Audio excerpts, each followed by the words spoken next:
Hello friends, Iran war का 21वां दिन, लेकिन स्ट्रेट ऑफ हॉर्मूज आज भी सभी के गले की फांस बना हुआ है। अमेरिकी राष्ट्रपति डोनाल्ड ट्रंप ने सबसे फरियाद कर ली, लेकिन कोई भी साथ नहीं आया। यहां तक कि चीन, जो कि स्ट्रेट ऑफ हॉर्मूज से सबसे ज्यादा तेल आयात करता है, चीन हो, ऑस्ट्रेलिया हो, जापान हो या साउथ कोरिया हो, सभी ने मना कर दिया। डोनाल्ड ट्रंप ने नेटो के प्रमुख देशों से फरियाद की, उन्होंने भी मना कर दिया। बहुत मान मनोबल के बाद नेटो के प्रमुख देश जैसे ब्रिटेन, फ्रांस, जर्मनी, नीदरलैंड ये तैयार हुए, लेकिन उन्होंने कहा हम तभी हस्तक्षेप करेंगे जब सीज फायर होगा। उस सूरत में हम अपनी नेवी भेज करके स्ट्रेट ऑफ हॉर्मूज को सिक्योर कर सकते हैं, ताकि वहां से तेल और गैस का निर्यात संभव हो सके। ऐसा क्या है हॉर्मूज में कि ईरान उसके ऊपर पूर्ण नियंत्रण रखता है? और आप भी इस बात को मानेंगे कि ईरान ने इस युद्ध में स्ट्रेट ऑफ हॉर्मूज का दांव खेल करके अमेरिका और इजराइल को बैकफुट पर लाकर खड़ा कर दिया है। अगर आप देखें तो स्ट्रेट ऑफ हॉर्मूज के अंदर ईरान के 4 द्वीप पड़ते हैं, आइलैंड पड़ते हैं, जिनका एक्चुअली स्ट्रेट ऑफ हॉर्मूज पर डोमिनेंस है। वो हैं अबू मूसा, और अबू मूसा के साथ उत्तर में 2 छोटे आइलैंड्स हैं, ग्रेटर तुनब और लेसर तुनब। ये तीनों मिलकर एक त्रिकोण बनाते हैं, और कई सालों से ईरान और आईआरजीसी इन आइलैंड्स को मिलिटराइज करता आया है।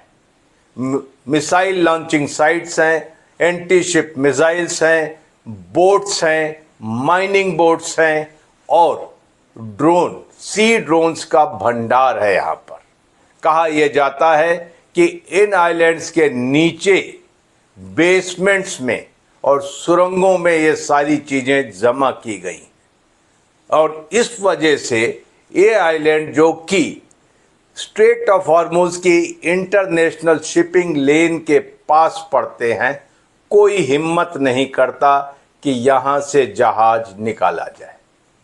और उन्होंने इस चीज का मुजाहरा भी किया, कुछ जहाज़ों को अटैक करके, जिन्हें आपने अपने टीवी स्क्रीन पर जलते हुए देखा होगा, बीच पर्शियन गल्फ में खड़े खड़े।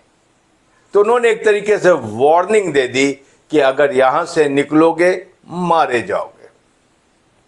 इसलिए स्ट्रेट ऑफ हॉर्मूज से जहाज़ों की आवाजाही बाधित है, और ईरान ने यह भी कह के दिखा दिया कि जिस जहाज को हम चाहेंगे वही जहाज वहां से पास होगा। अगर आप देखें तो भारत के शिवालिक और नंदा देवी ईरान की सहमति और रजामंदी के बाद ही स्ट्रेट ऑफ हॉर्मूज से बाहर निकल पाए। इसके अलावा अगर आप देखें तो ईरान के हॉर्मोज़गान प्रांत के साथ लगने वाला एक बड़ा आइलैंड है, जिसका नाम है गुशब। जी हाँ, इसका क्षेत्रफल कोई 1500 स्क्वायर किलोमीटर है। और आपको बता दूं कि ये बहरीन, जो कि एक नेशन स्टेट है, उसका दुगना है क्षेत्रफल में।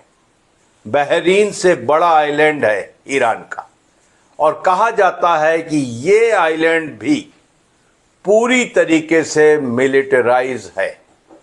और जहां पर स्ट्रेट ऑफ हॉर्मूज का बेंड बनता है, जो कि ओमान के अपोजिट पड़ता है, उस आइलैंड से पूरी तरीके से डोमिनेटेड है।